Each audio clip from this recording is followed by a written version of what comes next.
Bien, estamos estudiando la omnisciencia de Dios en la serie que hemos preparado, una serie de carácter reflexiva con respecto a las perfecciones de Dios o a los atributos de Dios, ¿ya? Una serie de carácter reflexiva. Vimos primero, la primera perfección que vimos fue la aseidad de Dios y ahora ya estamos viendo la omnisciencia de Dios. Vimos ya una parte. Hoy día continuamos con la segunda parte de esta perfección. Hermanos, les repito que yo preparé la serie de las perfecciones en una línea reflexiva, ya es para que nosotros oigamos la enseñanza y el Señor, a través del Espíritu de sabiduría y revelación, nos muestre nuestra vida y Él también pueda hacer carne y sangre el Evangelio en nosotros. Bien. Hemos dicho varias cosas de la omnisciencia de Dios. Dijimos que tenía que ver con el conocimiento que el Señor tiene de todo y de todos. ¿Se acuerdan? Un conocimiento completo, un conocimiento cabal de lo real y de lo posible, ¿cierto? Eh, Eso es la omnisciencia de Dios. Y esa omnisciencia de Dios va íntimamente relacionada con otro atributo que es la presciencia de Dios, el conocimiento anticipado que Dios tiene de todas las cosas. Y aunque no vamos a ver la presencia de Dios ahora, pero sí vamos a ver algunos elementos que son importantes. ¿Por qué? Porque nos vamos a encontrar, no sé si a usted le ha pasado, pero a mí sí, a mí me ha pasado, que nos vamos a encontrar con personas que aceptan que Dios conoce el pasado, todo el pasado, aceptan que Dios conoce todo el presente. Estoy hablando de personas de iglesia, personas que profesan fe, pero no aceptan que Dios conozca el futuro. No sé si a ustedes les ha ocurrido eso, les ha pasado en algún momento encontrarse con alguien así, pero hay personas, y no son pocos, que muchos atacan la verdad bíblica de que Dios conoce el futuro y ellos categóricamente dicen, no, esto no es así, Dios no conoce el futuro. Como les decía, aceptan que Dios conoce el pasado y el presente, pero en relación al futuro dicen, Dios no puede conocer el futuro porque el futuro no es algo real. Eso dicen ellos. Todavía no existe. Y como no existe, no lo puede conocer Dios. Hermanos, decir eso es complejo porque es temporizar a un Dios que es atemporal. ¿Se acuerdan que cuando dijimos al terminar la temática de la seidad y después lo repetí al comenzar la temática de la omnisciencia, dijimos que Dios no está sujeto ni a tiempo ni a espacio? Sí. Dios se mueve en el tiempo kairos, en su tiempo, y nuestro tiempo, cronos, es absorbido por el tiempo de Dios. Cuando Dios ve, hermanos, cuando Dios ve su vida o ve mi vida, Él ve su vida desde el día cero hasta el último día que usted va a respirar en esta tierra.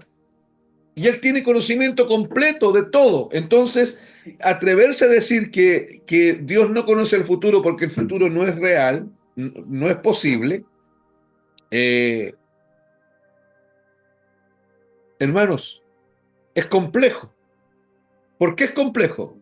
Porque la Biblia enseña, no se distraigan, escúchenme, porque la Biblia enseña que Dios no solo conoce el futuro real, sino que además conoce el futuro posible. Eso que usted y yo ni siquiera nos imaginamos, el Señor lo conoce.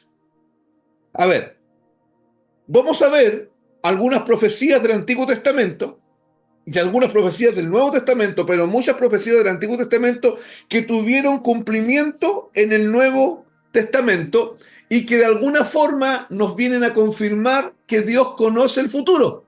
¿Ya?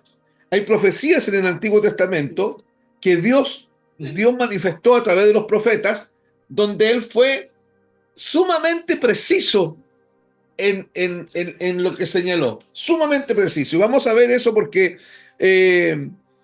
nos va a dejar claro varias cosas. Por ejemplo, el libro de Isaías vivió 900 años antes de Cristo.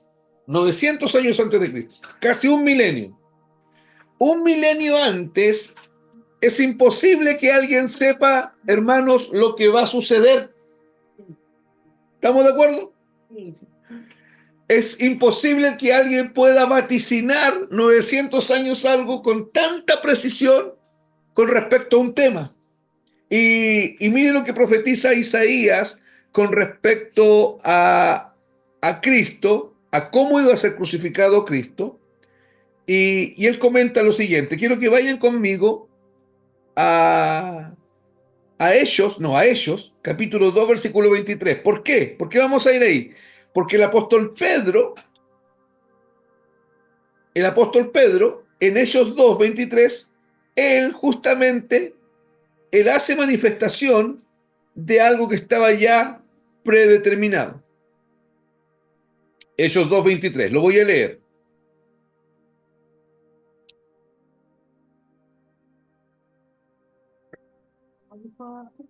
Se llamaba ese tributo. El presciencia, SC. El conocimiento anticipado de todas las cosas. Sí. Les dije que íbamos a ver Hechos, capítulo 2, verso 23, pero yo voy a contextualizar leyendo el 22. Es Pedro el que está hablando aquí. Dice, varones israelitas, oíd estas palabras.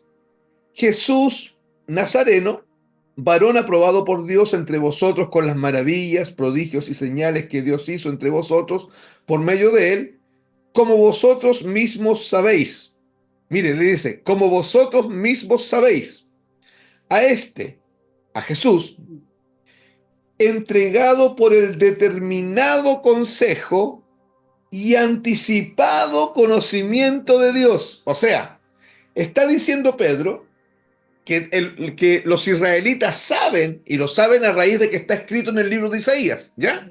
Saben que el Mesías iba a ser entregado por el determinado consejo. ¿Por qué el determinado consejo? Porque es una conversación de un Dios que son tres personas al mismo tiempo. Ellos tomaron consejo entre ellos y tomaron una determinación. Por eso es que habla del determinado consejo y anticipado conocimiento de Dios. O sea, Dios conocía esto que pasó con Jesús anticipadamente, ¿correcto? Sí. ¿Qué es lo que conocía anticipadamente? Miren, prendisteis y matasteis por mano de inicuos crucificándole. El conocimiento que Dios tenía no era un conocimiento general. No es que Dios dijo, en algún momento a Jesús lo van a crucificar. No, tenía claro que primero lo iban a prender, lo iban a azotar, lo iban a crucificar. Tenía claro hasta el momento y el tiempo en que esto iba a ocurrir. Pero Hechos 2.23 nos dice que había un conocimiento anticipado de parte de Dios. Está claro en la Escritura que Dios sí conoce el futuro. Pero hay muchos, insisto, que lo negarán y que lo siguen negando porque sus mentes están entenebrecidas.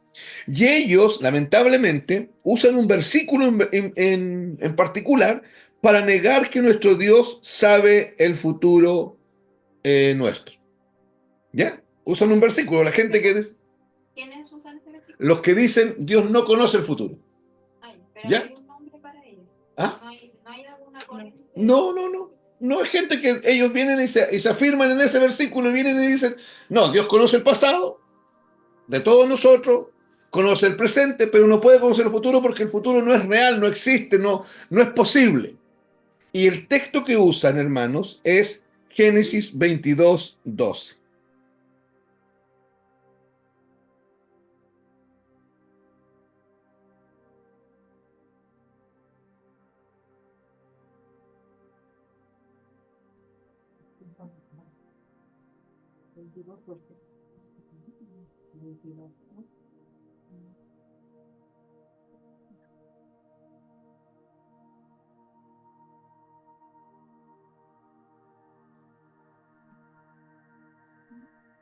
Génesis 22, 12.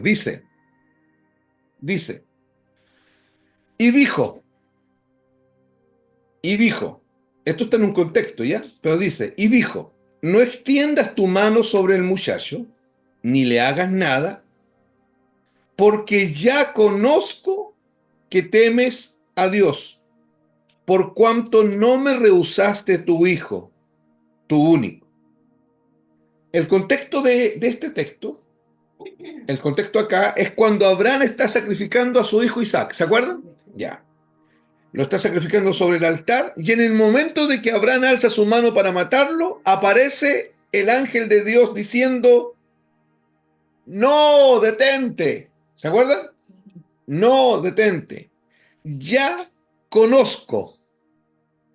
Escuchen, ya conozco.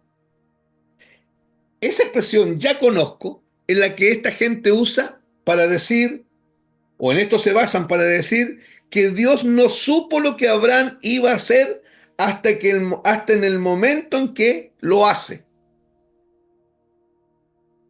¿Me entiende?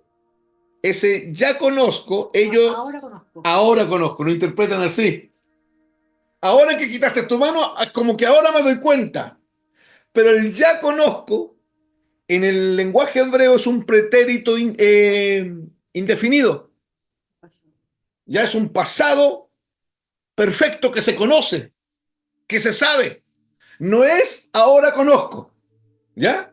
Y usan este es el único texto que la gente usa para decir, no, pero cuando Dios mandó a Abraham a sacrificar a su hijo y mandó al ángel, a través del ángel dijo, ya conozco, refiriéndose que ahora me doy cuenta.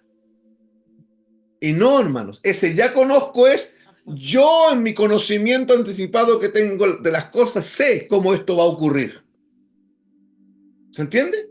Es una mala interpretación del texto. En realidad es una cuestión bien, ¿cómo se dice esto? Es que el ya es como coloquial nuestro, pues ya, Sí, ahora. correcto. Pero es bien tendenciosa esta posición. Es tomar un texto y forzarlo hasta estirarlo, acomodarlo al máximo. Y es el único que esta gente usa. ¿Ya? Dicen que Dios no supo lo que Abraham iba a hacer hasta que el momento en que lo hace. Y el versículo no está enseñando esto. Si miramos el contexto, nos daremos cuenta que si eso fuese así, entonces tendríamos que decir que Dios ni siquiera sabe el presente. Porque cuando el capítulo comienza, Abraham le dice a los siervos, vamos a ir y vamos a adorar a Jehová y luego vamos a regresar. Así le dice. Yo quiero que busquemos Hebreos, capítulo 11, que fue el texto que estuvimos leyendo, versículo 17 y versículo 19. Busquen ese y yo voy a buscar Hebreos 11, 17 al 19, pero yo voy a estar en Génesis 22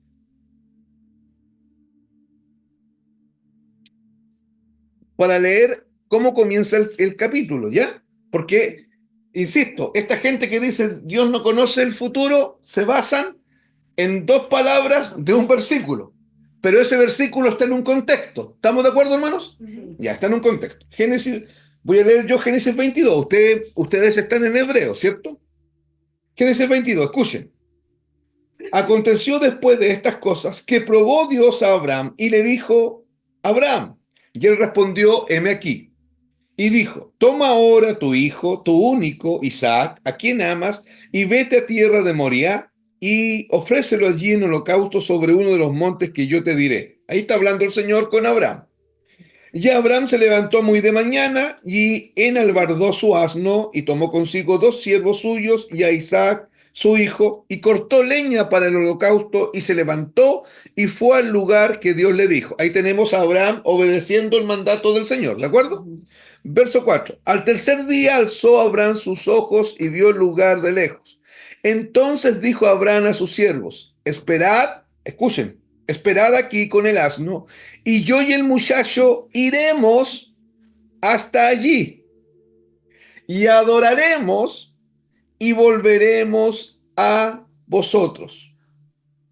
Y tomó Abraham la leña del holocausto y la puso sobre Isaac su hijo, y él tomó su mano, tomó en su mano el fuego y el cuchillo, y fueron ambos juntos. Así comienza toda la narración de esto que estamos viendo. Acuérdense que aparece el ángel y le dice, ya conozco, ¿cierto? Y se interpreta como que recién Dios se está dando cuenta de una situación y no como tiene que ser. Yo les decía que esto está mal Porque el versículo no está enseñando esto. El versículo no está enseñando esto. ¿Qué es lo que está enseñando el versículo? Algo totalmente diferente, porque en el contexto nos daremos cuenta que si esto fuese así, tendríamos que decir que Dios ni siquiera sabe el presente, porque cuando comienza el capítulo, Dios da una información ahí. Abraham dice a sus siervos, vamos a ir y vamos a adorar a Jehová y luego vamos a regresar. Ahora, ¿qué dice Hebreos 11, 17 y 19? Dice, por la fe Abraham, cuando fue probado, ofreció a Isaac, y el que había recibido las promesas ofrecía su unigénito, habiéndosele dicho, en Isaac te será llamada descendencia. ¿Qué se le dijo? En Isaac te será llamada descendencia. Dios le dijo eso a Abraham. ¿Ya? Entonces cuando Dios viene y le dice, ven, sacrifícame a tu hijo, a Abraham no se complicó. Porque ¿qué le había dicho Dios? En Isaac tendrá descendencia. Y eso es pasado, presente o futuro. Futuro. En Isaac le iba a dar en el futuro descendencia. Ya, entonces escuchen. Verso 19, miren lo que dice. Quiero que entendamos por qué Abraham obedeció. Porque si leemos Génesis 22, esta información no aparece. Hermanos, no se distraigan, escúchenme. En Génesis 22 esta información no aparece. Aparece que Dios da una orden a Abraham y Abraham parte y obedece, ¿cierto? Sí. Y toma el cuchillo y llega el momento que toma la daga, está a punto de sacrificar a Isaac y desciende un ángel dando voces diciendo, detente, detente, no le hagas ningún daño, no lo hagas. Ahora conozco, ¿cierto? Ya. Pero no dice nada más el texto, entonces uno cuando ve eso uno queda asombrado. Uno dice, oye, ¿era Abraham? O algunos dicen, oye, Abraham iba a matar al hijo. Qué terrible, dicen algunos. Y otros dicen, oye, Abraham que era obediente. Nosotros no llegamos ni a tiempo al culto y Abraham iba a sacrificar a su hijo. El nivel de obediencia. Pero Hebreo nos da una información. Versículo 19. Leo de nuevo el 18. Habiéndosele dicho, ¿qué se le había dicho? En Isaac te será, futuro, llamada descendencia. Dios le dijo, toda tu descendencia va a venir de Isaac, pero en el futuro, porque todavía no, Isaac era un niño de 12 años. ¿Estamos de acuerdo? Sí. Ya, verso 19.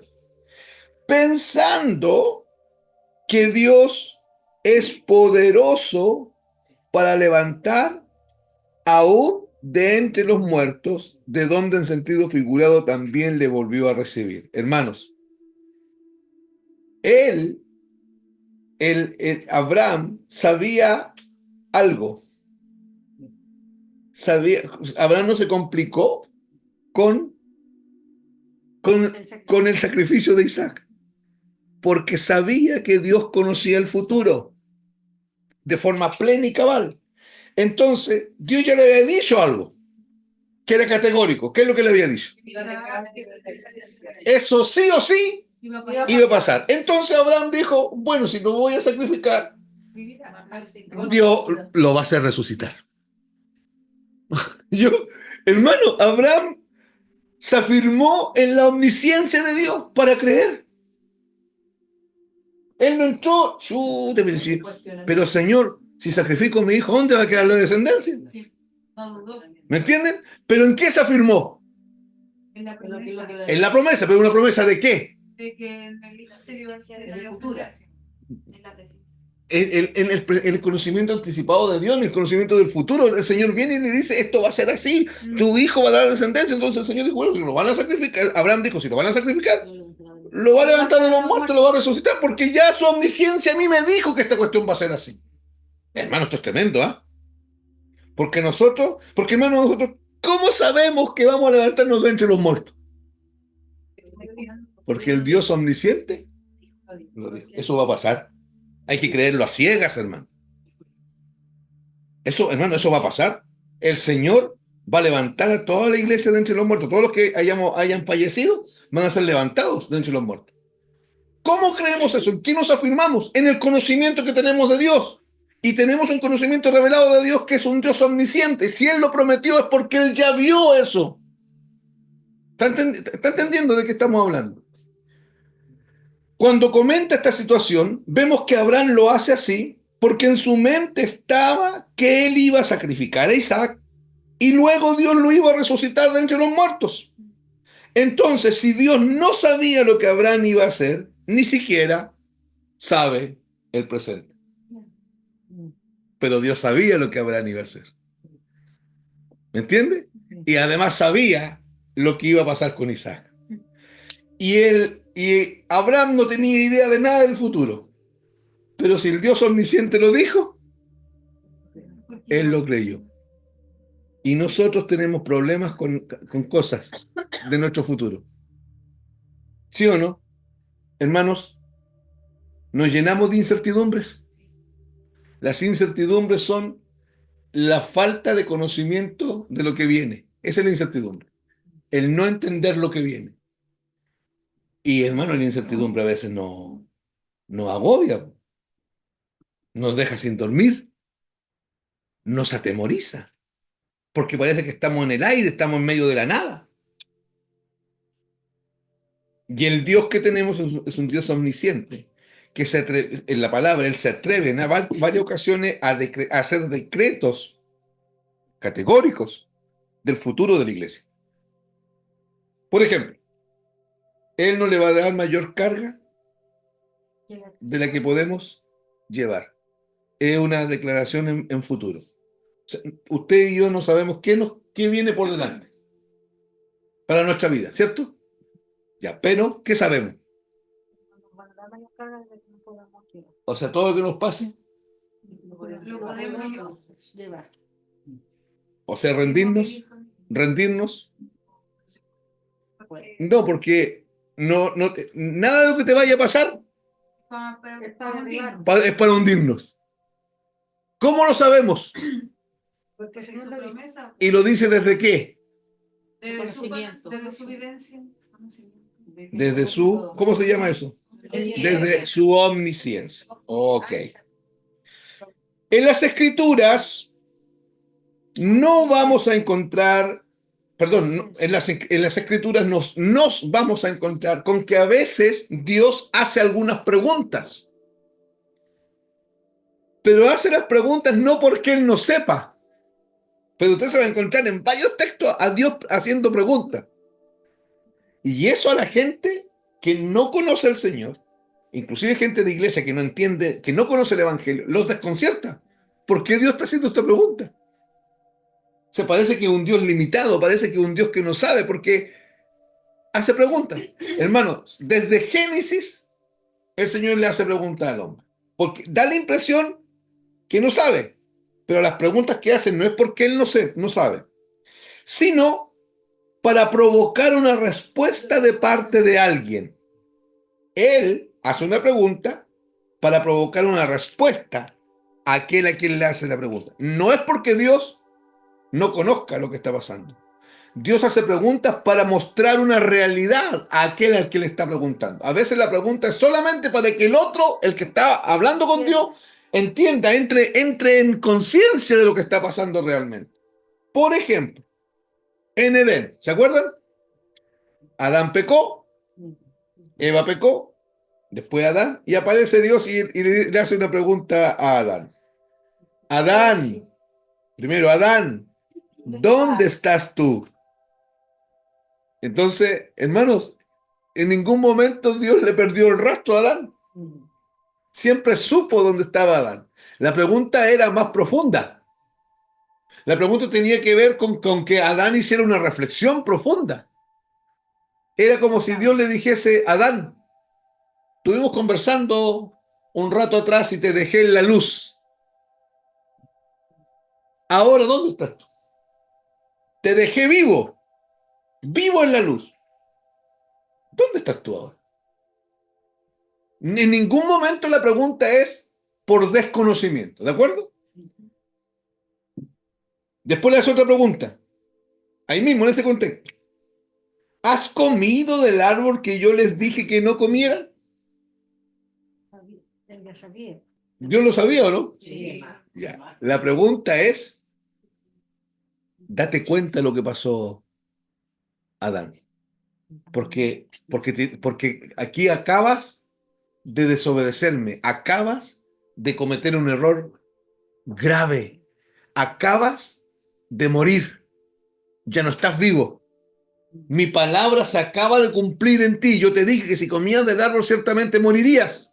La pregunta es para ponerlo en evidencia, hermanos. ¿Se está entendiendo?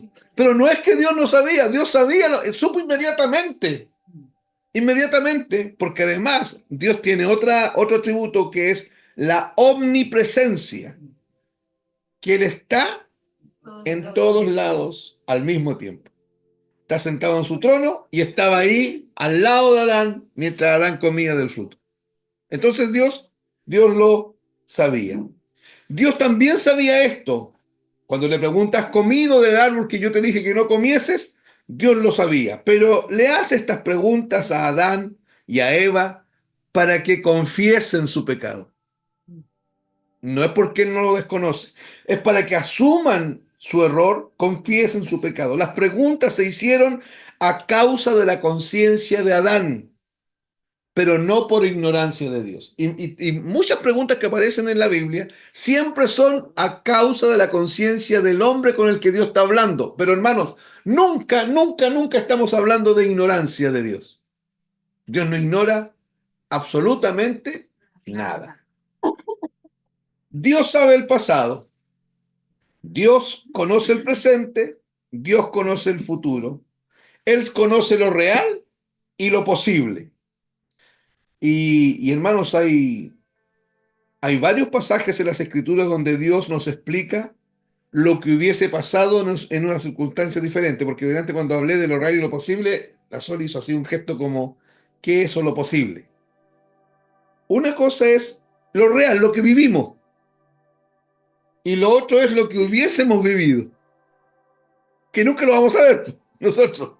Ya, ya lo que hicimos, lo hicimos. Lo que hubiese pasado, No, no, lo que hubiese pasado de aquí, es lo que sea. No, pero, Otra opción. No, pero habla de lo posible o de todo lo De todo lo posible. Escuchen, entre A y B, tomamos A, Ya. pudo haber sido B. Nosotros desconocemos eso. ¿Estamos de acuerdo? Dios no, Dios lo conoce. Dios lo conoce. Por eso es que estamos hablando con una mente muy superior a la nuestra. Y no podemos desconfiar de un ser tan superior a nosotros. Mateo 11:21. Mire lo que declara aquí Jesús. Este es Jesús hablando y Jesús es Dios. Dios explica aquí lo que hubiese pasado en una circunstancia diferente. Mateo 11:21. Había una ciudad que se llamaba Corazín y había otra ciudad que se llamaba Betsaida. Y miren lo que dice Jesús. Hace una exclamación, hace un ay. Los ay son como lamentos, ¿ya? Los ayes en plural son como lamentos. Ay de ti, Corazín, ay de ti, Betsaida, porque si en Tiro, otra ciudad, y Sidón, otra ciudad, se hubieran hecho los milagros que han sido hechos en vosotras, tiempo a que se hubieran arrepentido en silicio y en ceniza. A ver, ¿qué es lo que está pasando aquí? Jesús hace una comparación de dos ciudades contra otras dos ciudades. ¿De acuerdo? Corazín y Betsaida. Las compara con Tiro y Sidón. ¿Qué había pasado? Que en Corazín y en Betsaida se habían hecho muchos milagros. Eso es lo que había pasado. Entonces él viene y les dice, ay de ti, Corazín. Ese ay de ti, Corazín, y ay de ti, Betsaida, es porque en Corazín y en Betsaida había un problema en el corazón, complejo en la gente. Ay de ti, Corazín, y ay de ti, Betsaida, porque si en Tiro y en Sidón, dos ciudades más, se hubieran hecho los milagros que han sido hechos en vosotras, o sea, en Corazín y en Betsaida se hicieron muchos milagros, y grandes milagros, Y Jesús dice, si allá se hubiesen hecho estos milagros, tiempo ha que se hubieran arrepentido en silicio y en ceniza. ¿Está entendiendo? Eso no pasó.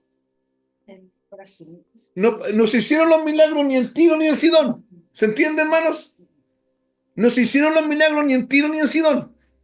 Pero Dios sabía, Dios, Jesús que es Dios, que si se hubiesen hecho, la reacción de Tiro y de Sidón hubiese sido de un corazón mucho más arrepentido que en Corazín y en Betsaida. ¿Se entiende? Eso no pasó. Lo que pasó fue que los milagros se hicieron ¿dónde? Y la actitud del corazón de la gente fue mala. Mala. ¿Listo? No es un Jesús, hermanos, usando una probabilidad para confrontar a Corazín y a Betsaida. Es Jesús diciéndoles, yo sé cómo hubiese sido la cosa si esto hubiese pasado en Tiro y en Sidón. ¿Se entiende? Sí. O sea, hermanos, tiene un conocimiento de todo, completamente de todo. Cristo sabe y entiende lo que hubiera pasado debido a una situación diferente. Esto significa que Dios sabe aún lo posible. No solo lo real, sino que lo posible también. La omnisciencia de Dios es algo claro y categórico en las Escrituras. No es algo que está ahí puesto entre líneas. No, está de manera clara, de manera evidente y es muy categórico la enseñanza de la omnisciencia de Dios. Pero algunos siguen poniendo en duda que Dios conozca el futuro. Esto se puede deber a dos razones, que la gente dude de que Dios conoce el futuro.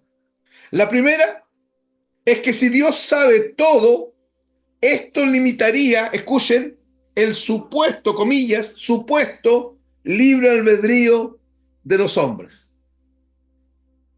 Si Dios realmente sabe todo, esto limitaría el supuesto libre albedrío de los hombres. Digo supuesto porque el hombre no tiene el libre albedrío. Esa es una de las razones. O sea, los que dudan dicen, no, Dios no puede conocer el futuro de las cosas porque eso haría al hombre un hombre sin libre albedrío. Sí, pues el hombre no tiene libre albedrío. ¿Ya? Pero esa es una de las razones que usan esto. Y segundo, se genera el supuesto problema del mal. El supuesto problema del mal. ¿Por qué? Porque la gente dice, es que si Dios sabe todo, ¿por qué permite el mal? ¿Se entiende? Perfecto, sí. Pero esa es una posición ignorante de querer responsabilizar a un Dios bueno, benigno, misericordioso de la maldad que nace en realidad en el corazón del hombre. ¿De acuerdo?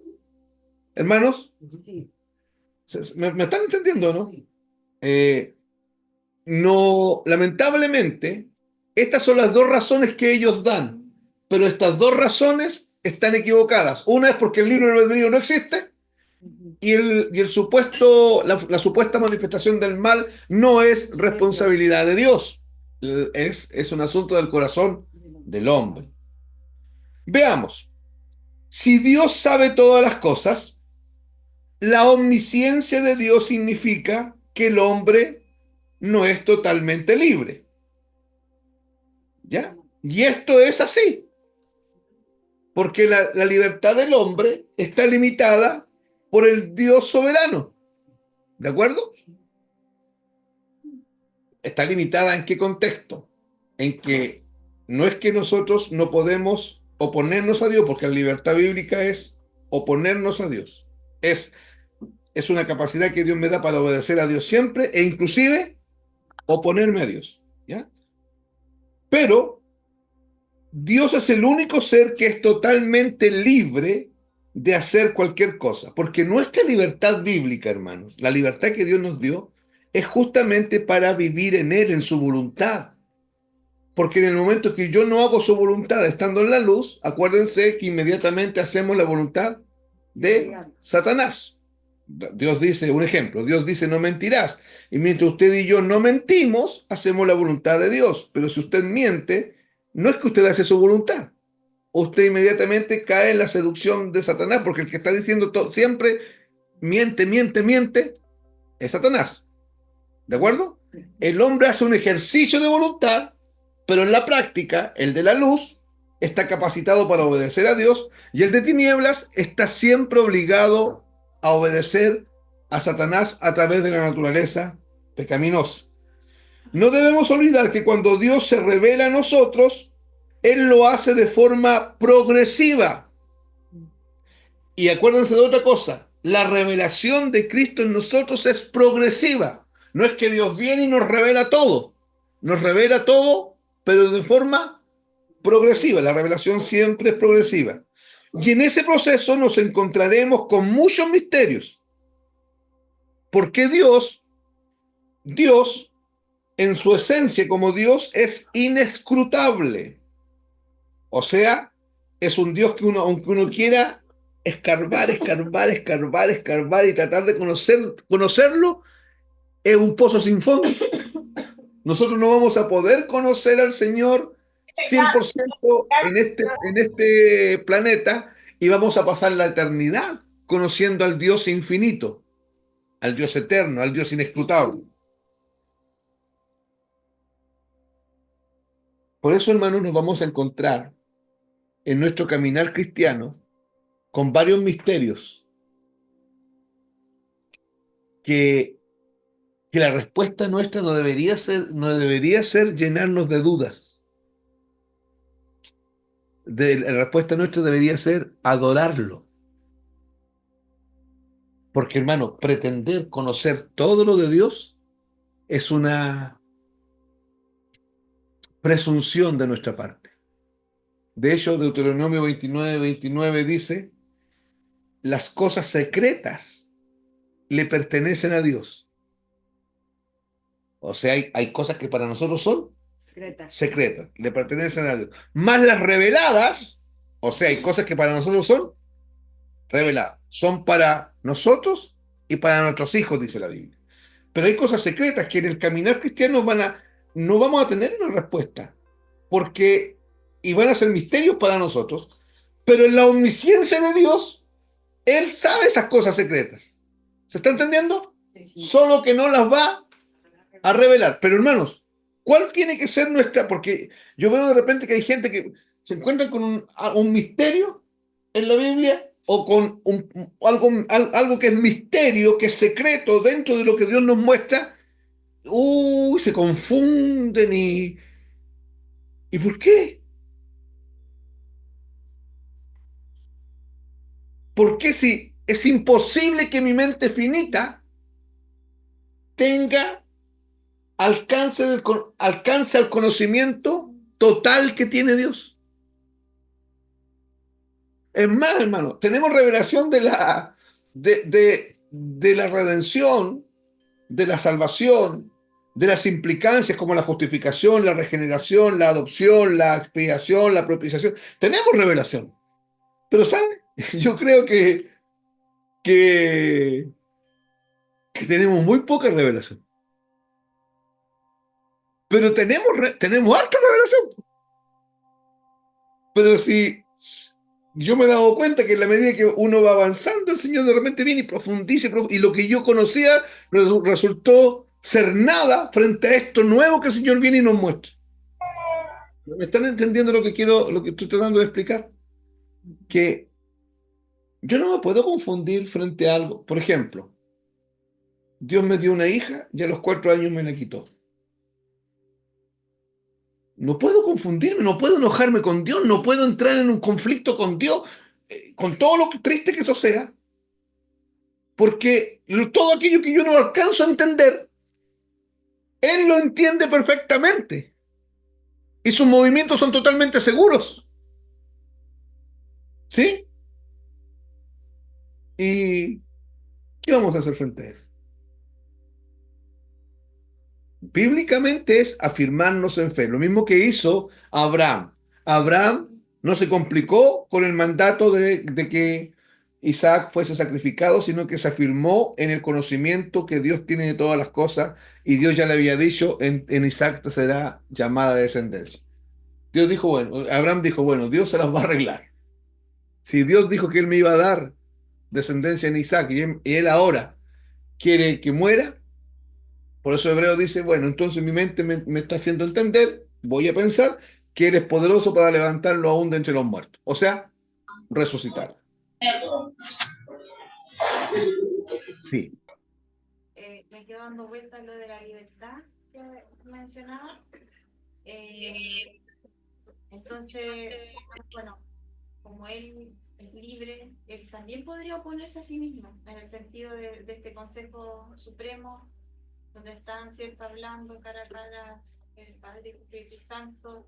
¿Podría, por ejemplo, eventualmente, dentro de esa libertad, oponerse, ¿cierto? No, porque no tienen tres mentes.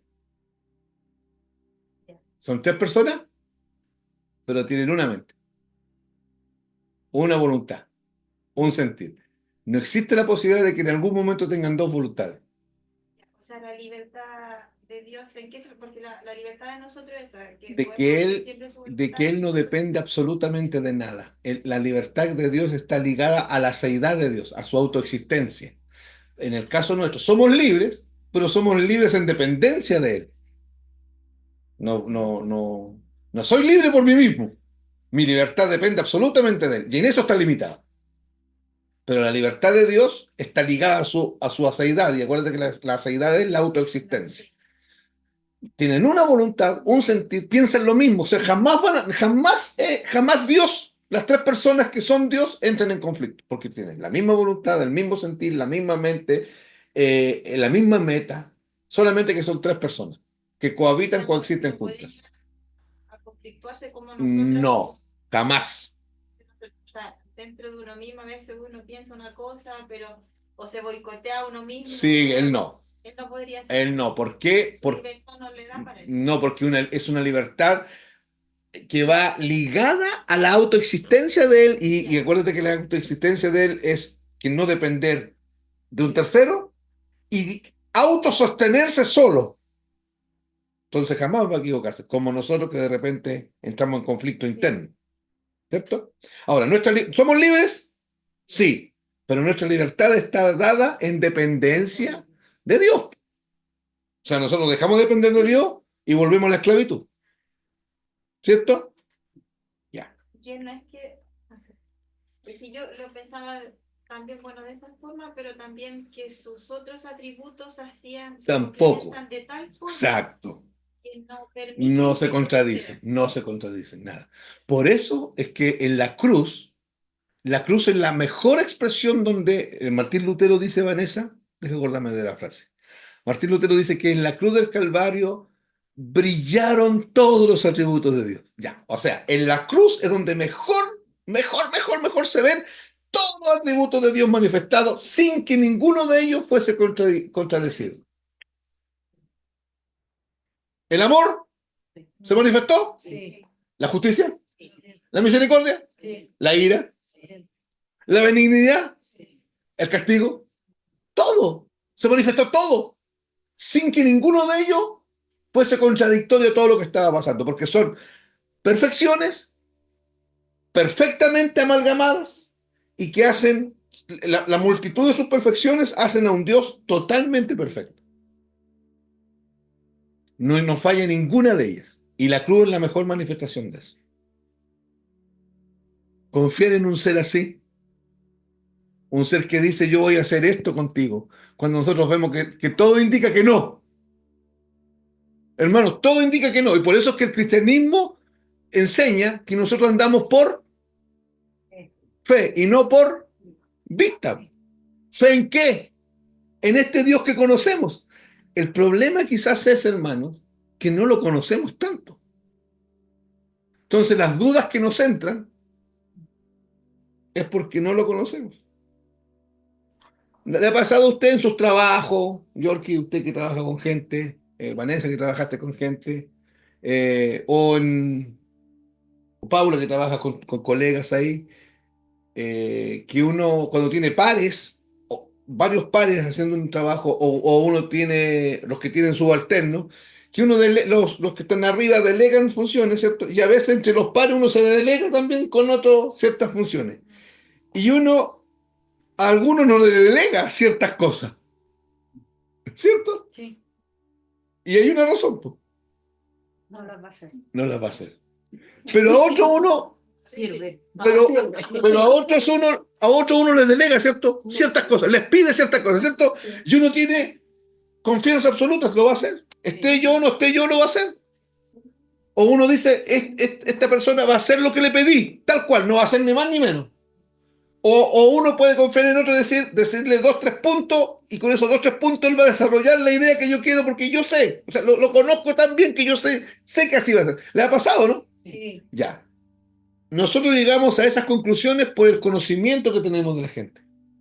O sea, los papás de repente dicen, ya, a esta hija no le digo a esta mejor, porque si le digo a esta se va a quedar dormido, que siempre se queda dormida. Esta es la que va a hacer la cuestión. Dice uno. Eso lo dice uno desde él. Conocimiento. Ya, hermanos. Necesitamos entonces seguir conociendo al Señor porque nuestros temas de fe pasan por ahí. Porque, hermano, la fe bíblica no es un salto al vacío. No es que yo me paro aquí al borde del barranco y me tiro para abajo, total, Dios me va a poner la mano. No es así. La fe bíblica es una fe razonable, hermanos. Es una fe que yo estoy entendiendo por qué. Yo hago este movimiento porque sé cómo Dios reacciona. Porque conozco a ese Dios. Sé que ese Dios actúa de esta forma. Lo conozco. Me ha sido revelado esto de Dios. Entonces, pareciera que muchos de nuestros problemas de fe es falta de conocimiento de Él. De repente usamos frases como esta. Se supone que Dios es misericordioso, decimos. Cuando es. ¿Qué estamos diciendo con eso? ¿Cierto? Ya. Estamos poniendo en duda porque en mi vida no hemos... Ya, voy a hablar de mí. Porque en mi vida no he visto tanta misericordia. Pero ¿en qué estoy haciendo ahí realmente? ¿Qué estoy mirando? Está viendo con fe. ¿Ya? ¿Pero qué estoy mirando? Estoy andando por vista. Estoy mirando mis circunstancias y no estoy andando por fe porque el andar por fe me demanda conocer al Señor, por manos. Me demanda conocerlo. Entonces nosotros podríamos decir, sí, yo he escuchado gente decir, sí, sí parece que Dios provee. ¿Saben lo que están diciendo? Que puede que No estoy tan seguro que provea. Sí, parece que no era. Parece que no es tan proveedor. Y eso está hablando de alguien que no conoce a Dios, por manos. Por eso es que Satanás va a hacer que nuestra vida cristiana se centre en cualquier cosa menos en conocer a Jesucristo, a quien Él ha enviado, y a el mismo a Dios, el Padre Celestial, y a Jesucristo, a quien Él ha enviado. Ya, escuchen.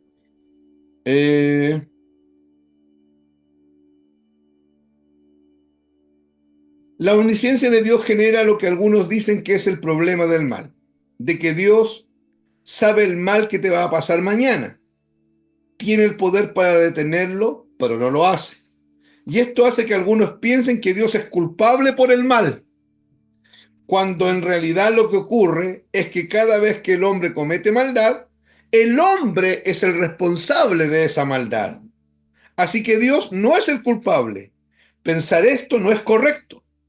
Lo que podría ocurrir es que Dios, una vez que el mal pasó, escuche, esto pasa, esto sí es lo que ocurre, una vez que el mal pasó, Dios use ese mal y lo alinee al propósito eterno de Dios. Eso sí, ahí Dios hace uso del mal. Nuestras embarradas que cometemos en nuestra vida, nuestras estupideces, nuestros errores, nuestro pecado, aún eso, una vez que usted lo ha confesado, se ha arrepentido de eso, el Señor ahí viene el Señor y toma ese mal y lo alinea. La Biblia dice en Romanos 8:28, y sabemos que a los que aman a Dios, todas las cosas le ayudan a bien. Esto es a lo que conforme a su propósito han sido llamados, ¿cierto? Pero ahí donde dice todas las cosas le ayudan a bien, en el griego dice todas las cosas cooperan para bien. Pero no es que Dios está produciendo el mal para hacerme bien. No, yo soy responsable del mal que provoco. Pero una vez que me arrepiento, Dios toma ese mal y Él sigue llevando a cabo su propósito. Lo alinea, lo realinea con respecto al propósito eterno de Dios. Eso sí es lo que ocurre. Y por el contrario, cada vez que el cristiano hace algún bien, Dios es el responsable de ese bien o de esa bondad. Porque el Evangelio enseña que Él es quien puso en el corazón del cristiano tanto el querer como el hacer, pero eso deja fuera el mal. ¿De acuerdo? Dios no pone en el corazón del cristiano pecar, porque Dios constantemente me está diciendo que me aparte del pecado. Entonces, todo bien que salga de su vida, toda obra buena que salga de su vida, no es usted, es Dios haciéndolo en usted. Es la obra de Dios preparada de antemano para que usted ande en ella. Y el que está haciendo eso es el Señor, porque Él pone en nosotros el querer como el hacer. Él es quien preparó esas buenas obras para que anduviésemos en ellas. Cuando hablamos de la omnisciencia de Dios, mis hermanos, esta enseñanza es claramente enseñada en las Escrituras. A Él nada, simplemente por ser omnisciente, a Él nada le toma por sorpresa. Nada. Y Satanás, hermanos, Satanás juega en nuestras mentes con eso, hermanos. Satanás juega en nuestras mentes con eso. Porque Satanás, sobre todo cuando hemos fallado al Señor o cuando nuestra fe ha recibido algunos golpes y no andamos tan bien, Satanás nos hace pensar que no hay que ir donde Dios, porque ya a Dios lo tenemos como chato. ¿Le ha pasado? No creo que sea que me pasa a mí nomás. ¿Le ha pasado eso, no? Que Satanás viene y te hace sentir que no tienes por qué ir a golpear la puerta del Señor porque ya otra vez. ¿O qué va a pensar Dios? ¿Qué me va a oír Dios?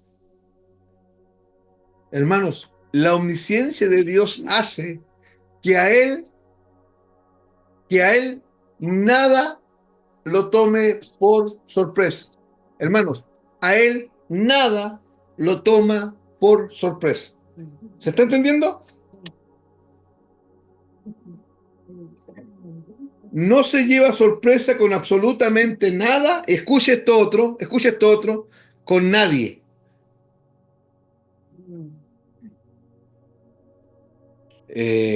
Y aquí nosotros, yo creo que somos menos que infantes, somos bebés. El Señor no se lle- el, Se- al Señor no le da infarto con nadie, no se infarta por nada. El Señor sabe todo lo que va a pasar y nosotros tenemos que aprender a descansar en esa omnisciencia de Dios. Cuando, hermanos, cuando Dios le dice a Pedro que vaya a casa de Cornelio,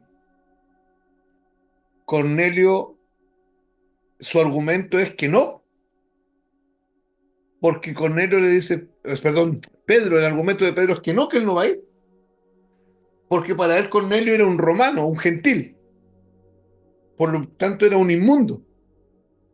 Y ese es su argumento. No, ¿cómo ir donde un gentil? Y la respuesta de Dios es, basada en su omnisciencia, no llames tú inmundo lo que yo he limpiado. O sea, ¿qué está viendo Dios? Dios está viendo un Cornelio convertido. Dios está viendo un Cornelio, un hijo de él. Dios está viendo a alguien que va a ser usado por el Señor por mucho tiempo. Pero Pedro no está viendo eso. Entonces, hermanos, Dios no se lleva sorpresa con nada y con nadie, absolutamente con nada. Cada pensamiento que tenemos, Dios lo sabe. Y esto debiese producir en mi vida y en tu vida temor. Porque cada pensamiento que tenemos, Dios lo sabe. ¿Se acuerdan que el martes pasado vimos cuando Jesús les dice, ¿qué caviláis en vuestros corazones? ¿Se acuerdan?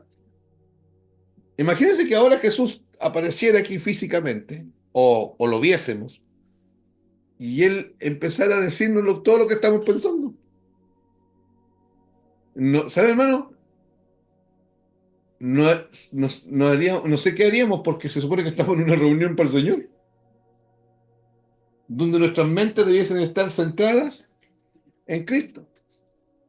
Y quizás el Señor va a empezar a decir, tú estuviste acordando de esto, tú estuviste preocupado del celular en esto, viste esto, tú estuviste pensando en esto otro, tú estuviste pensando en esto. Y quedaríamos quizás de una pieza al darnos cuenta que lo que menos tuvo en nuestra mente fue Dios. Hermanos, que Dios conozca todos los pensamientos míos debiese producir en mi vida temor.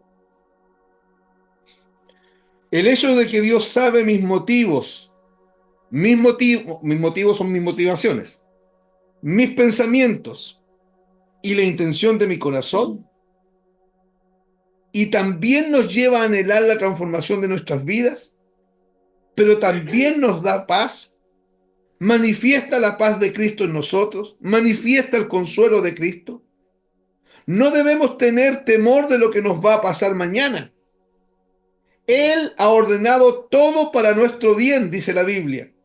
Y en eso debemos confiar y en eso debemos descansar. Y Satanás, hermano, trabaja en nuestra mente con la incertidumbre. Trabaja en nuestra mente con la incertidumbre. Pero Él ha ordenado todo para nuestro bien desde su omnisciencia. Tiene todo arreglado. Si el problema lo tenemos nosotros, que estamos en, ¿qué va a pasar conmigo? ¿Qué va a pasar si esto falta, si esto falla? Pero Él lo tiene, desde su omnisciencia, Él ha preparado todo para su bien, porque usted está en Cristo Jesús. Somos ministros del nuevo pacto, estamos en Cristo Jesús. Finalmente, no hay nada demasiado difícil para un Dios omnisciente. ¿Están de acuerdo o no? ¿O habrá algo difícil para alguien que lo sabe todo? Ya. Y es por tener las bases de nuestra fe en un Dios como Él que podemos descansar y estar seguros, porque el Dios que tenemos lo sabe todo, sabiendo que Él promete y ha prometido que nunca nos desamparará mientras continuemos viviendo en Cristo Jesús. Él nos ha conocido desde la eternidad, aún antes de la creación. Dios ya te conocía a ti y a mí. Eso para nosotros es súper difícil de entender. ¿Cómo Dios puede conocerme a mí antes de la creación del mundo, si el mundo ni siquiera había sido creado? Una sola cosa lo permite: la omnisciencia de Dios. Dios ya te conocía, sabía el tiempo, perdón, el curso del tiempo en el que apareceríamos en este planeta, conocía con quiénes interactuaríamos, sabía quiénes iban a ser nuestros padres, nuestros hermanos y nuestros hijos. Él aún conocía nuestro pecado en toda su fealdad y en toda su depravación. Y sin embargo, el Dios omnisciente, en amor, Él puso su espíritu sobre nosotros y nos acercó en ese amor a Jesucristo. Leamos un texto, hermanos. Efesios 1, del 3 al 6.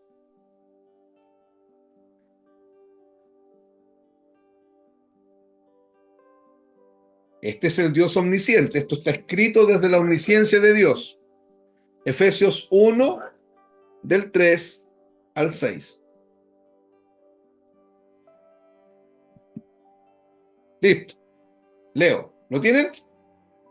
El libro de Efesios, capítulo 1, versículo 3 al 6. Dice: Bendito sea el Dios y Padre de nuestro Señor Jesucristo, que nos bendijo con toda bendición espiritual en los lugares celestiales en Cristo.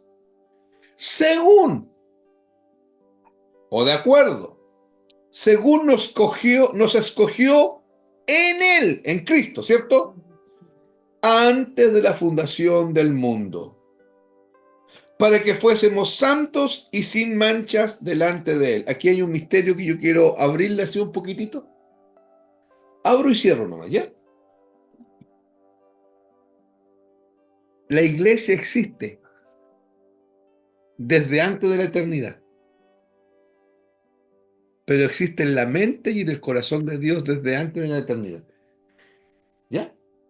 Pero la iglesia fue manifestada en Hechos capítulo 2. Pero no es que la iglesia empezó a existir en Hechos capítulo 2. ¿Se entiende la diferencia? ¿Era como un sueño? No. ¿O era que él ya lo veía? Lo veía, pero Lo veía. existíamos en su corazón como algo real. Por eso es que la iglesia es de carácter eterno, porque es el cuerpo de Cristo. Vuelvo a leer el texto. Según nos escogió en él antes de la fundación del mundo. ¿Cuándo fuimos escogidos? Antes de la fundación del mundo. Y, hermano, el mundo no había sido ni fundado y usted y yo ni siquiera habíamos nacido. El mundo no había sido ni fundado, ni Cristo había venido a morir en la cruz, pero ya habíamos sido escogidos. La iglesia había sido escogida en él, sí, en Cristo. ¿Ya? Entonces la iglesia existía Antes de la fundación del mundo. en la eternidad. Sí. ¿Pero dónde existía? En el corazón de Dios. Pero ¿cuándo la iglesia se manifestó? En Hechos 2. Ahí, hermanos. Cuando viene el Espíritu Santo y todos son llenos del Espíritu Santo, ahí aparece la iglesia. Se hace visible algo que Dios ya tenía en su omnisciencia, en su corazón, para que fuésemos santos y sin mancha delante de él. Mira el versículo 5, dice, en amor, habiéndonos predestinado para ser adoptados hijos suyos por medio de Jesucristo. Ese predestinado tiene que ver con su omnisciencia en la eternidad pasada, para ser adoptados como hijos suyos por medio de Jesucristo, según el puro afecto de su voluntad, para alabanza de la gloria de su gracia, con la cual nos hizo aceptos en el amado. Hermanos, un día, estoy terminando, lo veremos cara a cara. Estaremos con él cara a cara, pero nuestro conocimiento de él jamás se terminará. Y es por otro atributo que él tiene, por dos atributos más que él tiene. Él es un Dios infinito y él es un Dios inescrutable. Vamos a pasar la eternidad conociéndolo y jamás. Qué tremendo. Y va a ser un deleite conocerlo. Va a ser un deleite conocerlo. No es que nos vamos a aburrir, no es que de 10.000 años en la eternidad vamos a decir, oh, ya, como que es mucho, ¿ah? Como que es mucho tiempo conociendo al Señor. No, hermanos, porque vamos a estar deleitándonos.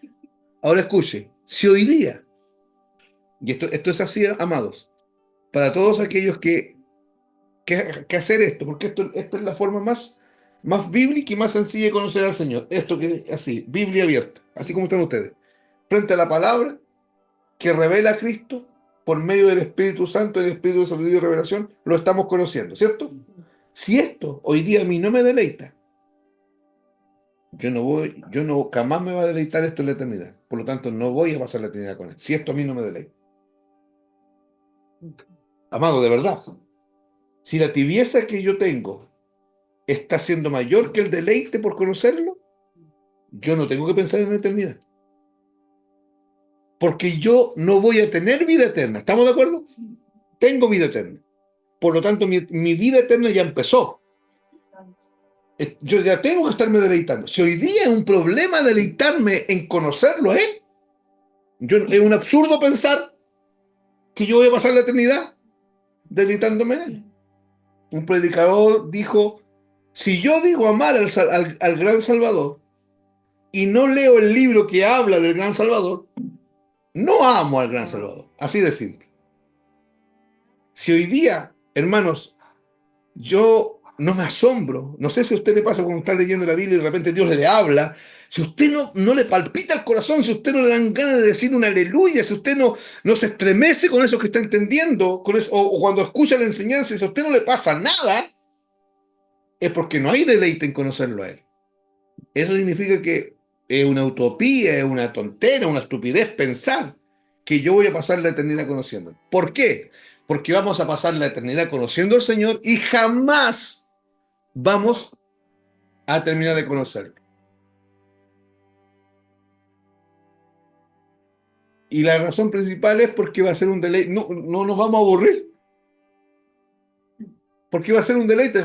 Imagínense que hoy día, por ejemplo, cuando estamos en esos días grises de invierno, aunque hay gente que le gusta harto el invierno, pero cuando los días son grises así y son como tristes, y de repente uno le dan ganas de ver el sol, hermanos, porque si al ser humano, si hay alguno que no le da ganas de ver el sol, de repente estamos mal, pues.